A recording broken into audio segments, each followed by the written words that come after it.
Hi everyone and good afternoon. How are you doing today? Are you already planning the weekend? We are right now live on many platforms for live AMA. So we are right now live on LinkedIn, Twitter, YouTube, and Twitch. I think that's it. I mean, that's already a lot, right? We were joking about that just before starting the stream, but yeah, that's a lot of platform already.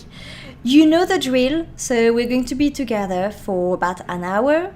And I have lots of questions for our guests today, but this is a live AMA, Ask Me Anything. So the idea is that you ask your questions to our guest. So if you just want to say hi, tell us more about what you're working on, or ask a question for one of our guests, just jump into the chat, whatever platform you are using. Before we start, I just would like to thank I'd like to thank Andrea, who is my first supporter, like not first supporter ever, but first supporter on Buy Me a Coffee as a recurring member, so a member, I guess. And that's a good opportunity to say that on this page, I created this page so people can also book one-to-one consulting session with me to talk about their own project. And I recently used one of these new features. So that's a new membership thing. And so if you are a member, meaning if you help me every month, I make sure that I mention you in the next stream, which is today. So thank you very much, Andrea, for being the first member to take this opportunity. And I think that's about it for the house cleaning. Oh no, something else just popped in. Metamurai has subscribed again. Thanks a lot for your support, Metamurai. That's just amazing. Just so you know, I'm not going to do that every few minutes. So I just do it in the beginning, at the end, and that's it.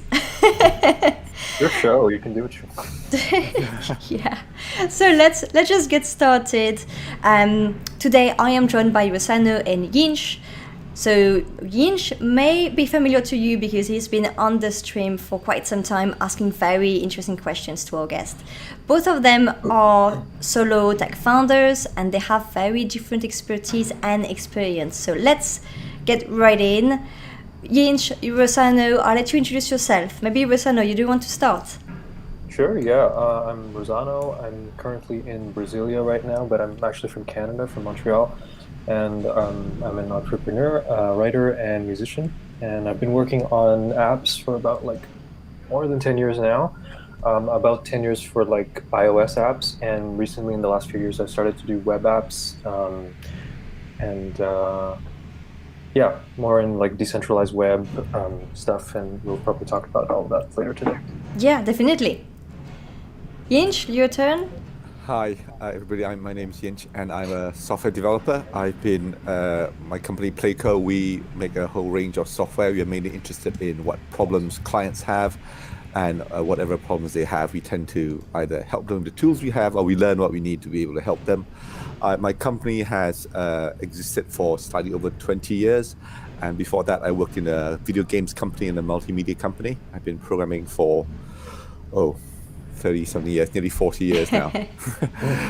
And I love it. And I really love to see how technology can help people. I have, when I founded my company, it was try to bring video game capabilities into non-video game spaces, but I'm very, very motivated by the ways in which we haven't yet fully exploited even the technology that we have these days. And meeting people in various domains is just interesting to me. And I hope to be, and most recently I've been doing a lot of stuff in virtual reality, but that's just what's happening at the moment. Yeah, something that's funny that looking at you two and your profiles and your different projects, it really feels that it's all about the technology and what can you play with. You know, what can I explore? What can I experiment? Can I just link this and that? Exactly. Maybe starting with you, Rosano. I saw many projects on your website, a lot. And first I was confused, and then I was like, okay. A lot of them seems to be around audio and visual, but also I've seen lots of different projects.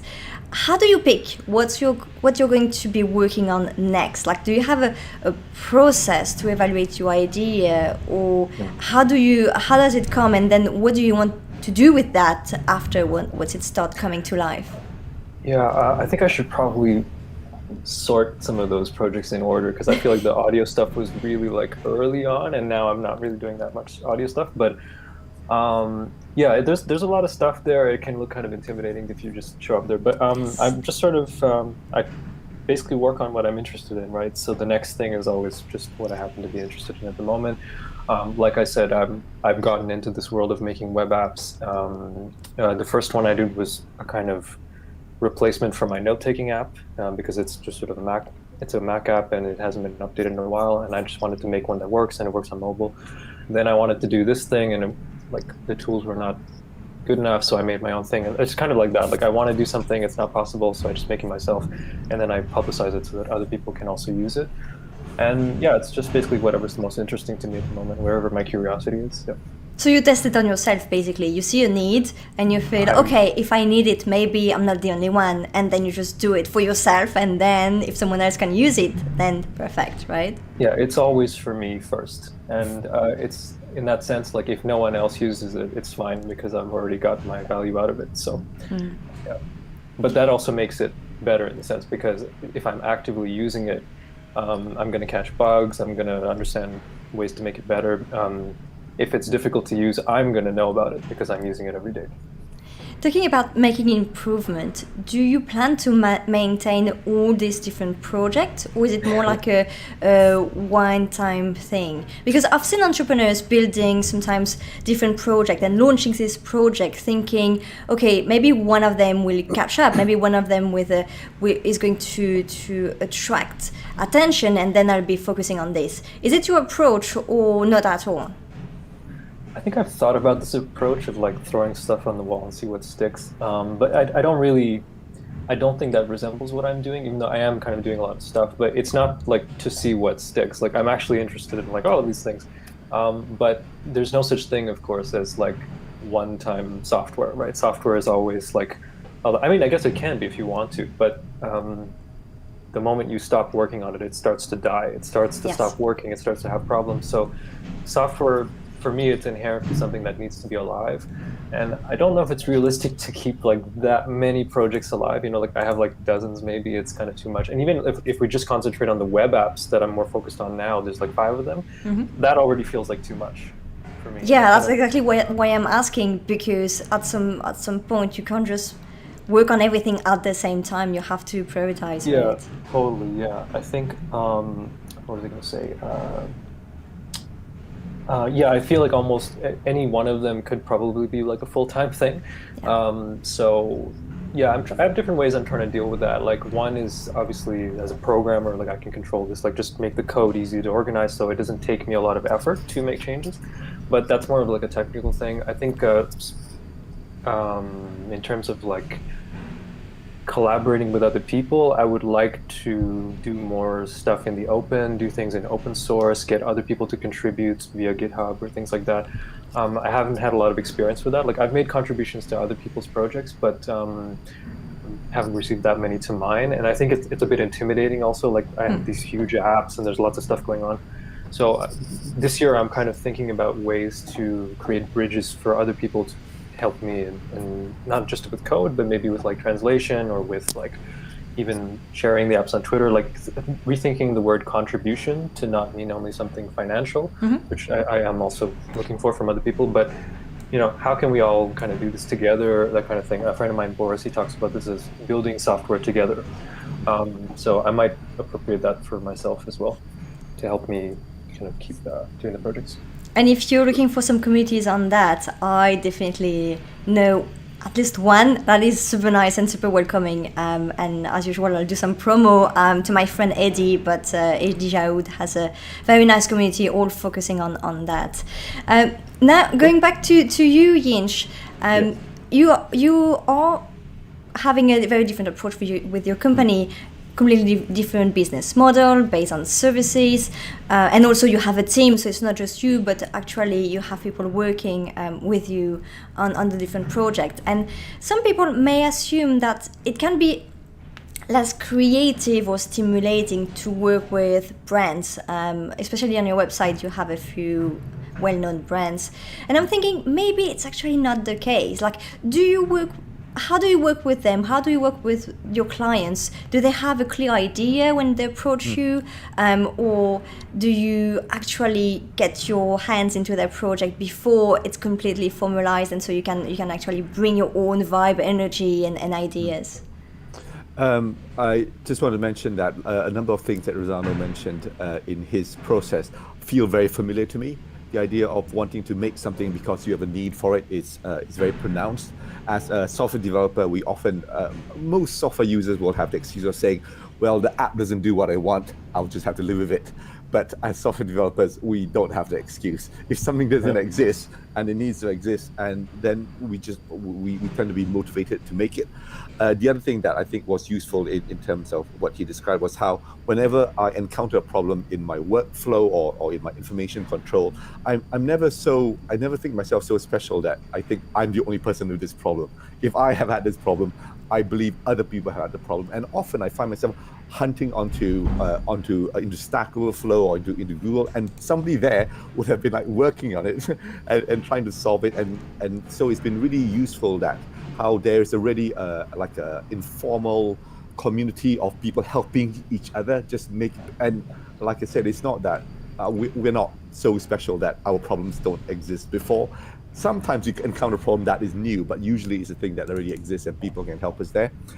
When I'm working with my clients, I find that they often don't know what they want, and the creativity comes in two levels. The first is speaking to them to try to crystallize the specific things that they're trying to achieve, or sometimes they will have a preconception about where the solution lies, and I always want them to think about the big picture.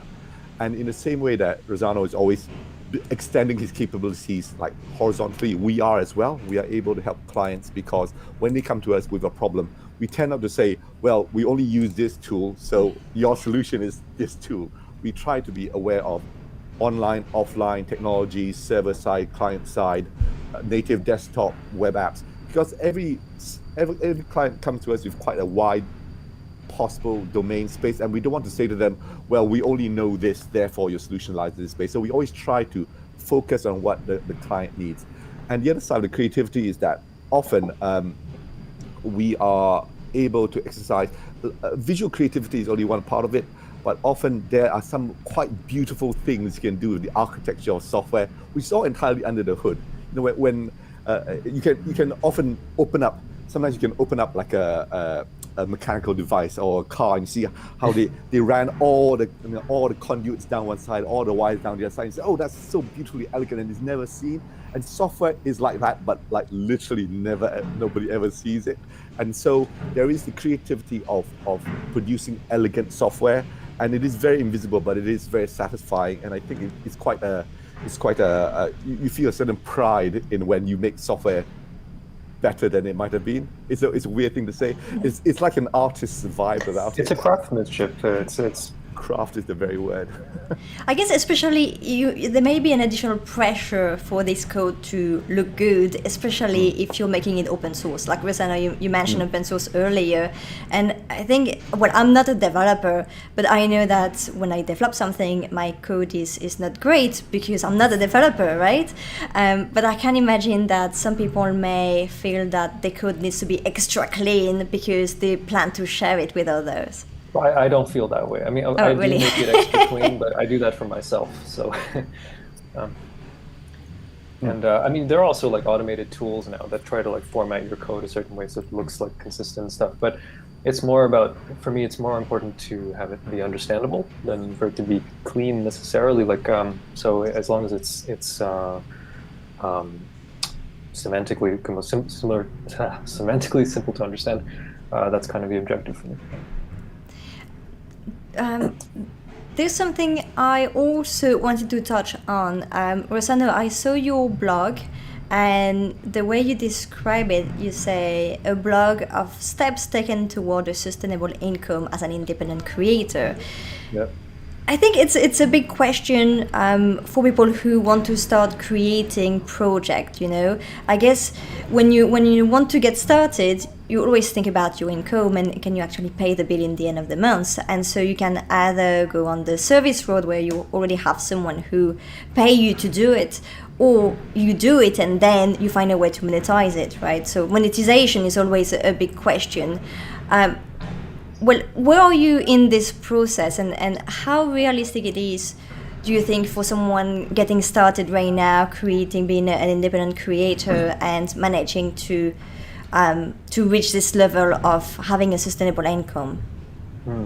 This is a huge question, and I'm actually going to be giving a whole other event on this, which I'll probably say again at the end of the talk. But like on July 8th, I'm going to be talking with Fission about making money without holding other people's data, and which is sort of describing what I do, and it also changes the way that one might make their money, right? Because what I do is like I have these apps, but it's not the kind of app where like the data is inside the app, and so it sort of means that I have to do things a little bit differently in terms of how you charge people or what you're even going to sell. But anyway, in terms of where I am, I think I'm figuring things out, basically. Like I don't have a clear, the blog is called Steps to Success, in a sense of like, this is where I'm trying to go and I'm trying to document my steps along the way, but I haven't figured everything out. But these are the things those 9 things that are there so far. It's like, okay, these things seem to very clearly improve my chances of doing this.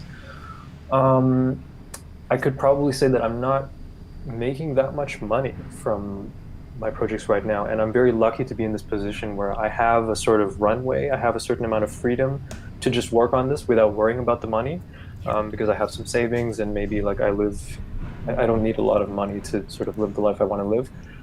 So for now, it's like it's all good, and I'm not worried about anything, and I can just focus on like building stuff, and and kind of figuring out like how can I construct a community around what I'm doing, how can I create something of value that people will want to pay money for, like how can I do this all in a way that's kind of decentralized, that respects people's privacy, that respects people's data. These are like pretty kind of big questions, really, and I don't think there is a clear answer that most people can just kind of latch onto. So I feel like me and like many other people, we're sort of kind of figuring this out together. Yinch, I think for you it's very different, right? Because you have to have projects, it's service-based. But in the same time, I don't think that's necessarily easier because you do have a team. That means that you have to constantly have new projects because you have to pay your team in the end of the month, right? So how do you manage that? Because that's also a different level of pressure. Rosano mentioned if you don't have an income and you have a runway for a couple of months or a year, if you live in a simple way, if your rent is not too expensive and if you can manage to limit your expenses, then you can extend your runway and it's okay, you can give yourself some time. But then when you have some paycheck to make at the end of the month, you kind of have the bank or something like over your shoulder looking at you and be like, okay, you need to have a new contract now. How does this work for you? The projects tend to come in lumps, so we basically produce like lumps of reserve to smooth out the cash flow in the other periods. I'm using savings to bridge some of it over, but the transitioning of basically you just get a few big projects a year, and that keeps everything going. So that's the baseline. But in the last half a year or so, I guess, or maybe possibly in the last year now, it's been what I can say. I've been really exploring the idea of how the way that social media works and the internet works, and how platforms are now distributed. We are currently working on a project where we go straight to the market, where rather than saying, oh, we're going to make something, I'm going to approach somebody who has a big pot of cash, a VC or bank, and say, look, if you give the money in 10 months time, in 12 months time, in 2 years time, I will maybe back double that and I'll give you your 15, 20, 35%. So that model is based on the idea that you need a capital like runway to be able to make a thing that you can eventually access the market. But I'm experimenting. Experimenting is a bit strong. I'm trialing a method of very, very short development times to go to market directly. So you have to bite the bullet for a much shorter period of time, and then you start feeding from the market directly. So it shortens the loop. It's trying to remove as many middlemen, but it requires you to massively reduce the production process costs, which is an active area of interest for Playco since it was founded 20 over years ago. I came from the game industry where there were clear inefficiencies in the way assets were produced, the way that code is produced. There's so many like repetitions, which are every time somebody builds a car, they're reinventing like how to make rubber, how to make steel. So there's not as much reuse as I was hoping to see. So I set out to make a company that basically use a lot of automation in the production process. And even in the current game that we are making, a skiing game, the race course for the skiing is generated by code, and it's like generated from a seed, like the way Minecraft produces a world. And so I am just, as you were saying before, when you see a problem as a software developer, you don't have the excuse of saying, I don't have the tool to solve the problem. It's basically every problem you have becomes a mission statement. And how did you, if I could ask, you said you skipped the step of asking the VC and you want to go directly to the market. So how do you, I don't know how many people you have in your team, but like, how do you make that work with a group of people? Like you have like savings from other contracts and then you just try to go for it? Yeah, that's right. So, and also I've tried to keep the project on a very a super short time scale. I mean, like insanely short. See, the thing I understand about the short time scale is that you still have to do like all of that work, even though it's a shorter time scale. You still have to pay those people for all that time. So, but is there something else going on that you can make it more affordable? Or? We use a lot of parametric modeling. Basically, everybody. I mean, basically, I have people working on a team who have. We don't. Over many years, it's been possible to see where the bottlenecks are, and basically we choose work paths which are somewhere between 20 to 100 times faster. It's the only way we can do it. In the absence of, so for instance, another part of that is that we want to deliver stuff over the web, so we have to make the download sizes small enough, and that way, and again, the procedural stuff falls in that category, keeping the user experience rich without having to incur huge download costs. And so we've had to attack it at quite a fundamental level. We don't use conventional tools. We find ourselves writing a lot of tools ourselves, but that's what it takes, because if we don't, we're back onto the standard 12-month, 18-month project. And I don't have that sort of reserves. I have I got some, but I can't keep doing that. And really, after this project's over, we are really looking at even like enhancing the tool chain further to shorten the process even further, so that the production of market grade software is shortened down to such that you don't need huge amount of uptake. You can live on like a few thousand sales rather than a million sales. Right. But you have to attack the fundamental problem of cost. That's, and if I wasn't in software, if I was a software developer, I'd say, well, that's impossible. With the tools that exist, this is how long it takes to do a thing, and unless you make a thing this big, you cannot charge that much, and we can't charge that much. So everything's sort of linked, and I'm attacking it as early in the branch as possible.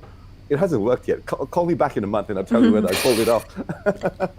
But it's interesting because you kind of have two business models at the same time, and I guess in terms of resources also, it may not be very easy to manage. I have seen lots of studios, like especially in game development, that want to do their own IP, but then they also are engaged in a bunch of projects, and so they need to keep this project to get some money or flow and to pay everyone. But in the same time, you really want to dedicate time for your own IP, and so that's a lot of questions on how you do the two at the same time, right? It is. I won't pretend it's that easy. It's hard. You find yourself working pretty long hours. You're always in contact with people. You've got multiple checklists active at a time. You have the team to manage. The teams are working across multiple projects. You have your own stuff. It's a massive juggle.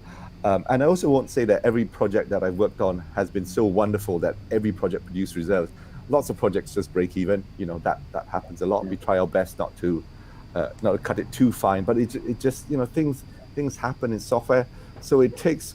It's not.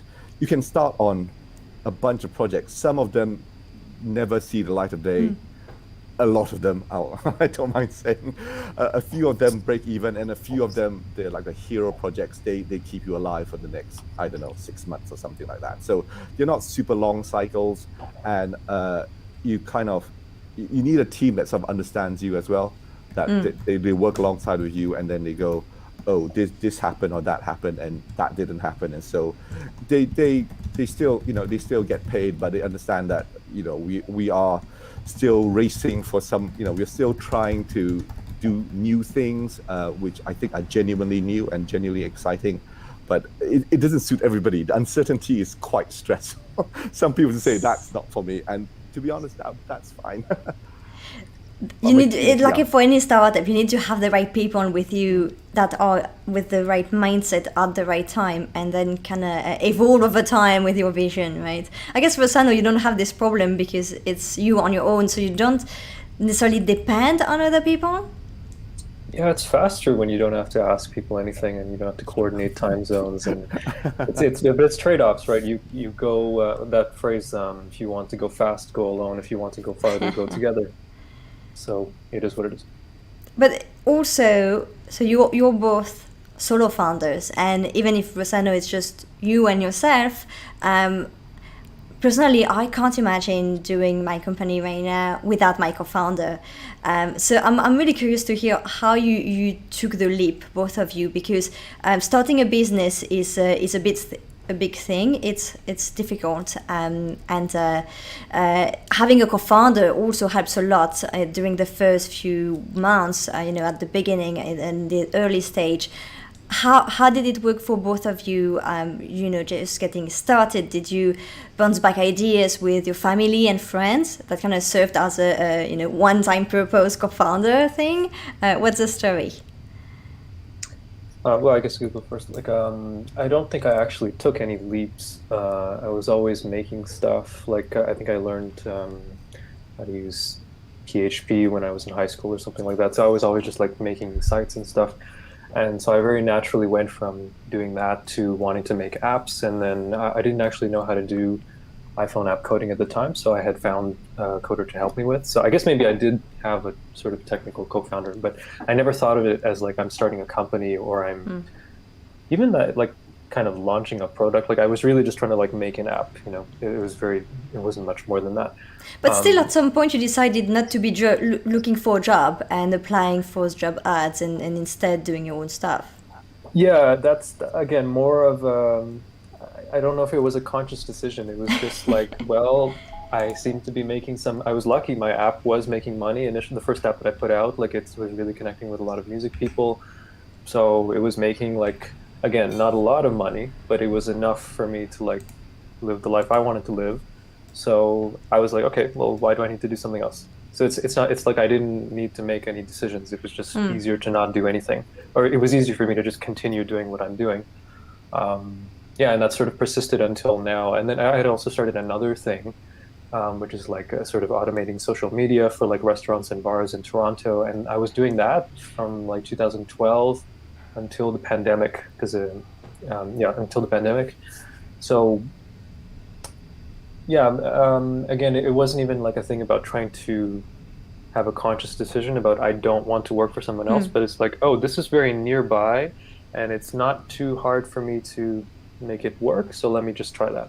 And the result of that was I was able to avoid having a real job until I don't think I've ever had a real job. What about for you, Yinch? I did have, I suppose, what would be called a real job straight out of university.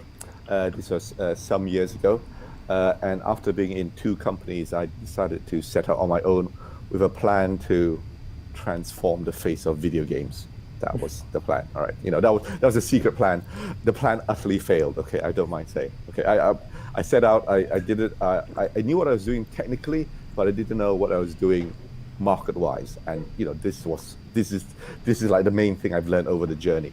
I did find myself applying my skills into commercial software, within the period when I was hoping to publish something. Basically, I published nothing, but I did pick up lots of corporate clients through another contractor, We did stuff for Ford Motor Company. We did stuff for Mazda. We did stuff for Samsung. Did stuff for Bank of America. I mean, these are I didn't find them. Somebody who found them found me, and so I was the subcontractor. My kids were little, so I was, I was able to balance things off like that. And also at the very first, few years of my company, I had the kind support of my family when I first started to tide us over until we got to the point where the client project started coming in. So I started off with a really, really big dream, which I'm still pursuing now. But really, the work has come from, I set off to be a product company. I became a service company. But just in the last half year or so, I'm trying to return to my product roots. It's very, very recent. It's very, very scary because yes, because I have. Well, it's hard because you have to now you have to you have to literally support yourself, right? And you can't rely on clients or other, you have to sort of create your own path. I still have the clients, you see, so I'm juggling jugglers. It's it's the juggling that's hard. That's what I mean. It's that's the challenge. It's true that, and I also have I have a team who are great. They're great to work with, and I'm learning from them all the time, and I hope they're learning from me as well. And I'm grateful that they are with me on this journey. But it's tricky. I won't say it is not tricky, because we have commercial things going on which are very important to us.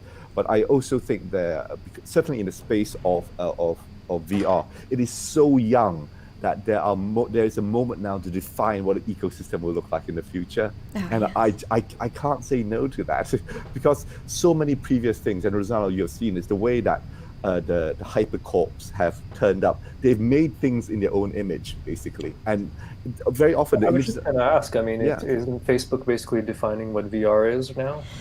It is, and I know it's the deal with the devil. Sorry, Facebook. I don't mean that. No, but one of the ways that we are mitigating against the thing is that we are building our game on WebXR. So although it runs on the Quest platform, it actually runs on every platform. So whatever happens, if somebody builds an open source headset that runs Chromium or Firefox, then we're there ready. So they are just where the party is at the moment. But we arrived with our own transport, and I believe that they've made a huge leap for consumer VR. It took a company that size to get us there, but I'm hoping that the VR market will mature in a way that learns from previous markets. Certain things are happening differently this time round, and I'm hoping that people will. But somebody had to make the big leap, and it sometimes takes a big company to do it, at least the first bit. It's very interesting when you have such a big player that has such influence on the market. I can understand why, for example, the news that came yesterday or this week about advertising in VR. But the thing is, it's not new. It's not a new concept. It's not like Devon, Facebook, who brings ads to VR. I mean, it's a concept that I've seen for a very long time, and that's okay if that can be another way for creators to monetize the content, because for a very long time monetization in virtual reality has been a huge question, and so there were always the price of the headset, and you add to that the price of the experience and the discoverability problem, and lots of problems like that. So I don't think that personally, it depends on how they play that, really. They could put a big barriers for the creators, but then if in the same time they're bringing lots of people into VR, maybe that's worth it. I'm not sure about that. I mean, I would be more optimistic about somebody other than Facebook doing it if I hadn't basically tried for the previous 4 years to get people to onboard onto desktop VR. Which I know, Amandine, you were there for that bit of the journey as well. It just wasn't quite there for various reasons. It was just fiddly and complicated, and you had to know this and know that. And so the barrier for entry for technology was just that little bit too high. You kept saying, oh, it's okay, if you do it a few times, you'll be fine. But with the Quest headset, everybody that I've shown the Quest headset to has gone out and bought one. I mean, it's just one of those things that it's just different this time around. I showed the Steam VR headsets, and I own like all of them, to loads of clients, and the uptake was just much more hesitant, and I don't blame them. But in the time that we've had the Quest 2 with us, we had more like uptake of it, interest in technology, than the previous 4 years, and it's only been out 8 months. So it's made a material difference to awareness and acceptance and uptake, and so I can't turn that back in the moment. We also mentioned several times like the community, and you mentioned the VR community, how things were different, but I think also the both of you are very involved in different communities, tech communities, but also sector-wise communities, and I'm wondering how it's really helping the both of you in your daily activity, if it's a way to market what you do, or more than that, actually you have a real support from them. To be involved in communities? Yeah, to be involved in a bunch of online communities. I've seen the both of you being very active on different things. What's the alternative to not doing? I don't know how you even exist without being part of a community. I mean, but yeah, I mean, it's good to be connected with people. It's good to, it's helpful for what I call finding your people, right? Finding people that are interested in what you're doing, finding people who your projects are relevant. Yeah, and yeah, it's well, maybe Yinch, you have something more specific to say about that. My biggest mistake when I started my company was not to realize the power of the network. I thought, I was from, like a lot of engineers, I was one of those, build it and they'll come. It'll be so marvelous, people will flock to you. That who's going to come? The people that use it, or the people that help you? Well, so I spent many years living with this ignorance, basically, and now anytime anybody asks me anything, my first question is, who do you know? Who do you know? If you don't know people yet, where can you find more people? So certainly in the WebXR space, there's been absolutely enormous help from the people in WebXR, the WebXR Discord. The community is so small that like every player is there.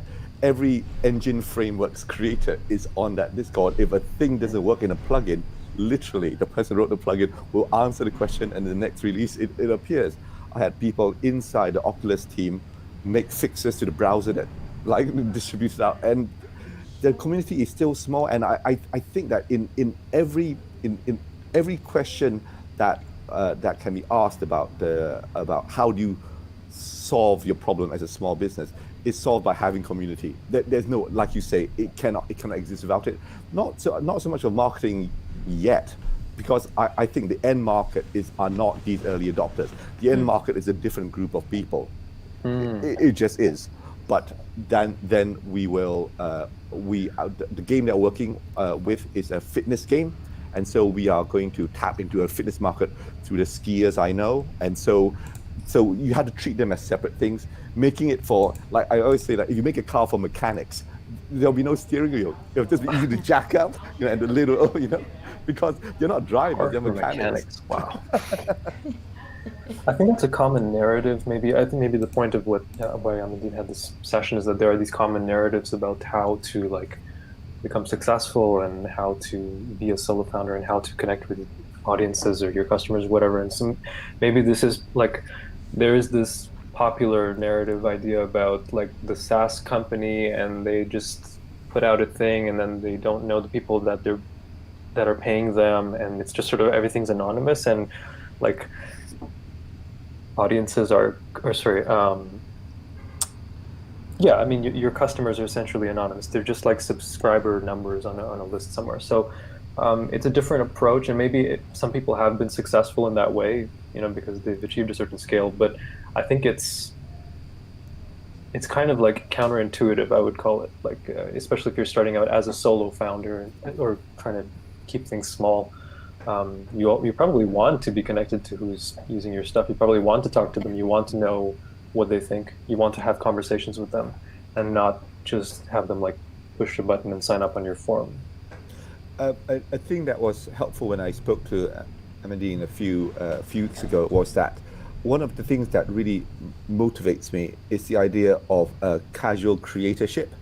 That the outlook of is there's a kind of monolithic outlook for software where you basically a company produces the whole experience for the user, and that's like I call that like old software. But so much of the recent momentum and energy and really the money has been around what is effectively crowdsourced content. All the social platforms, they actually produce no content themselves. They are like the hatch that things pass through, like the medium that we're on now.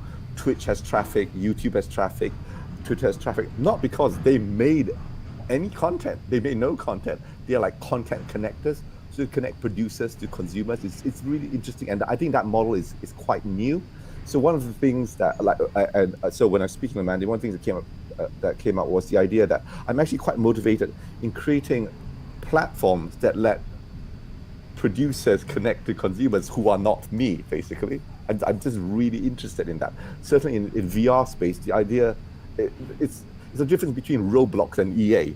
EA, they make all the content that you consume. In Roblox, they let citizens produce the content. And you can't charge the same. Your monetization model is all different. Your quality control is all different. The way communities are built, they're all like little like pockets rather than one universe. But you can see that they are big, and I think that it reflects the kind of the sense that people want to be creators in some way, which is in the past didn't used to be a thing. For certainly not just in software, but the idea that you would be your own creator is a thing that corporations didn't used to encourage. We'll make it and you buy it from us with your money. You don't make your own. We've tried. I might say that a different way, in that people want to participate, which could be creating, but it could also just being. It could also mean being involved in the process of creation, but this idea of like being a part of what's going on. So I think this whole thing about Patreon and becoming a backer of someone or a member of something, it's about being involved in the process. It's about seeing behind the scenes, and it can also mean creating as well. But I think people are tired of just like consuming, just being on, just receiving stuff that companies give to them, or whoever gives to them, let's just do it together. Before I ask you my next question, I'd like to remind everyone that you can ask questions on the chat anytime. I know Yinch is not on the chat right now because he's on screen with us. Usually he's the one driving everyone else to ask questions. Yinch, you're always the first one to ask a few questions, and then you have a bunch of people on the chat then following up. So if anyone wants to ask any question for our guest today, you can just type it into the chat, whatever the platform you're using. So as I said, we're live on many platforms, and you can type a question on any of these and make sure to pass them on immediately. So everything we've been touching on and lots of very interesting topics, but it's funny because you are two technical founders, so you're two technical people, but we have been talking a lot about things touching more on the marketing aspect, sales aspect. Is there anything that you wish you knew before starting or before launching some project that you had to learn the hard way because you come from a technical background and no one told you something about marketing or biz dev? What? I mean, most of what I learned is in that category. So, it's I mean, I guess when I started out, similar to what Yinch was saying, you have this idea of, I guess, build and they will come. You build the thing and then you just wait, and that's not really a good strategy if you want to earn a living from this. So I had to learn about marketing. I wouldn't even say that I have a technical background necessarily, because I studied music, I didn't study programming. But even, I had to learn about marketing. I had to learn about, I think now the biggest thing that I'm thinking about now, which I really wish I could have started with, was community. I have totally negated or avoided trying to have some kind of space that's mine where I can connect with people, and I really wish I had just done that a long time ago, because I feel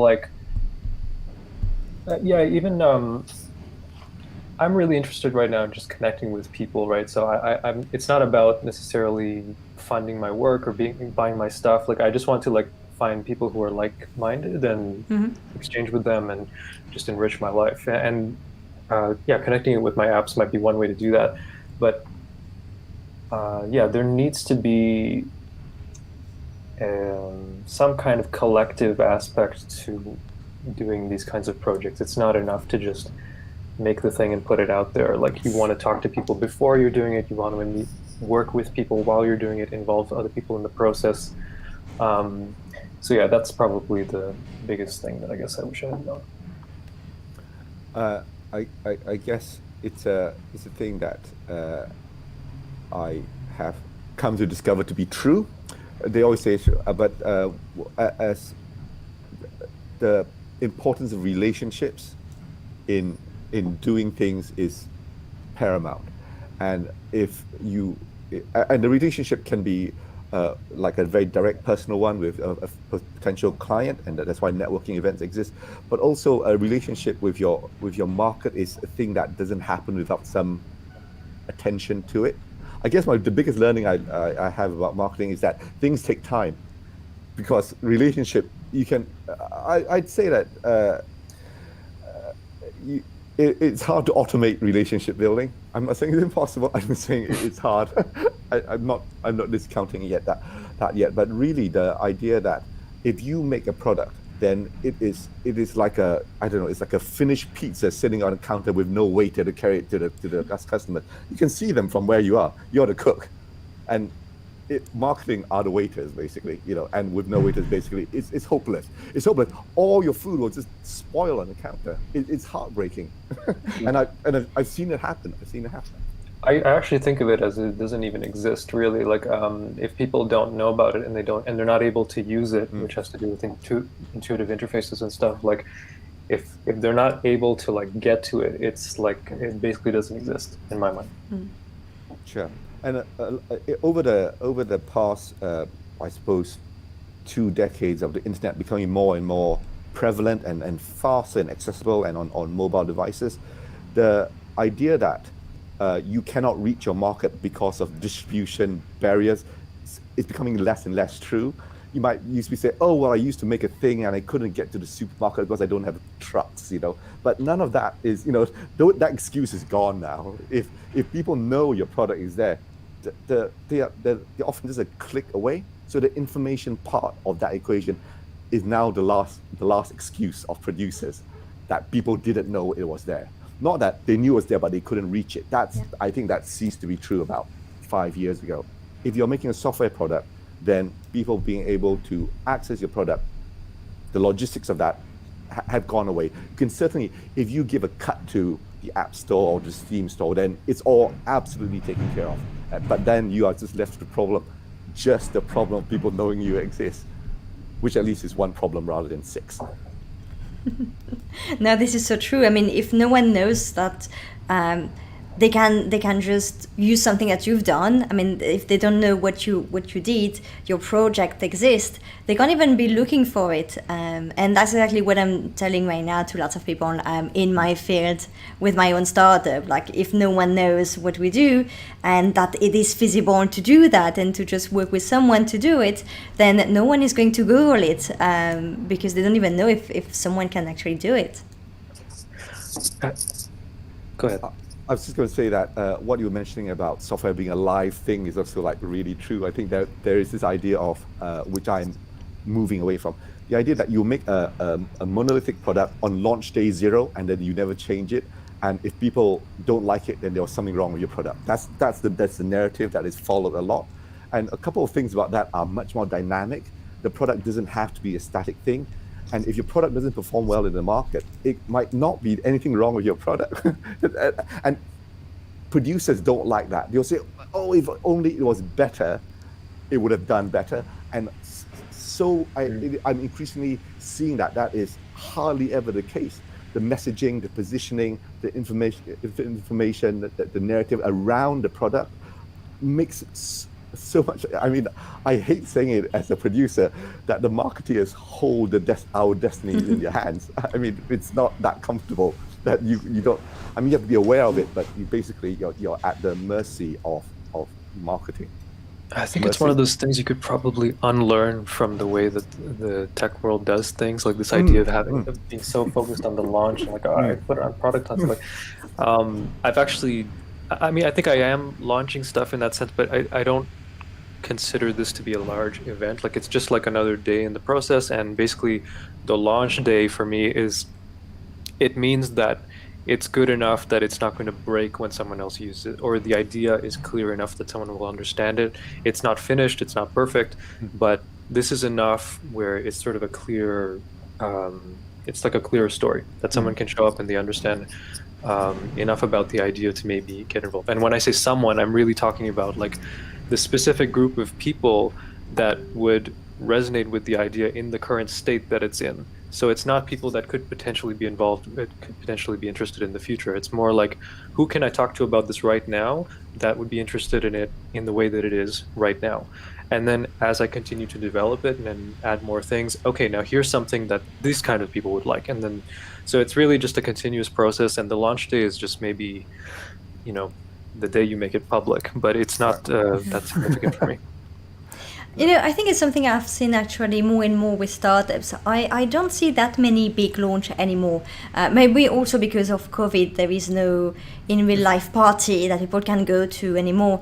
But yeah, that's something I have seen more and more, having some kind of soft launch where, yes, there is one date where it's going live, but then a couple of weeks after the branding is a bit updated, or the pricing evolved with the feedback that people get. And so I don't really see that many big launch anymore, especially for startups and smaller projects.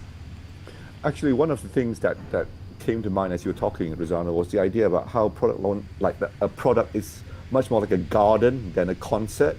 So you build it and people visit, you know, there will be a day that the first day you open the gate and people come and see the garden, and some people will turn up. But the idea is that other people will come on other days, that you don't make it, you don't like put all your plants out for 5 hours and put them away again, because that's not how gardens work. That might be how a concert works, where there's like a timed element. But the idea that there's you start with the long tail, and tail just like runs on. And this is designing for that at the beginning is different than designing it for like a monolithic launch. I love that. I love this image. I think that's a great way to end. Great. Do you want to add something, Rosano? I was saying it's a great way to getting to the end of this stream with this nice image like that. I was going to point out the three like great metaphors that Yinch had today. So one is like a car for mechanics, and then making an app is like making a pizza that needs to be delivered by waiters, and then an app is a concert, or it's a garden, not a concert. Like just great metaphors. You should make a microblog. Like metaphors. Let's do that. Let's launch a Yinch microblogs. That would be really amazing. Thanks to the both of you for joining me today. If people want to follow more about what you do, get more information, where can they find you and follow your progress? What's the best way? I'm at Rosano, Rosano on Twitter, or rosano.ca. That's my main website. You can find out what I'm doing there. Okay. And for me, I'm on Twitter as @Yinch, YINCH, or my company is Playco, and you can just find us on the web. Fantastic. Well, thanks a lot for the both of you. Really, it has been super interesting, super nice, and I'm glad also we managed to feature someone from Brazil. That's the first time we have someone logging in from Brazil. And also, Yinch, it's so nice to see you on the side of the screen. Usually I see your name popping on the chat on the side, so that's really nice. Thanks everyone for watching this live stream. And the video of today is going to be available on Monday. So subscribe to my YouTube channel if you haven't already, and that's the best place to find all our previous interview. Thanks again to Andrea for his support as a monthly subscriber on Buy Me a Coffee. And just to say, I'm also thinking about using this same page to implement some kind of sponsoring thing. If anyone wants to maybe get some visibility on the small project or startup or whatever, just let me know what you think, if it's a good idea or not. We may be still a bit small for that, but who knows, maybe not. Maybe it could also be for some interest for people who have specific target audience. like this community. Keep an eye out for the next live AMA. That will be next month. I'll be announcing it on all my social media as usual, but especially Twitter, where I spend way too much time, and also on the Discord, where you recognize a couple of names that are very active there. And that's about it for me. Thanks a lot, everyone. Have a fantastic weekend ahead. Get some rest, play some video games or whatever you do on the weekend. That's the main two things I do usually. Or sometimes I put a bit of work onto there. But yeah. And I'll see you soon. Thanks, everyone. Thank you very much, Randy. Ciao. Bye for now.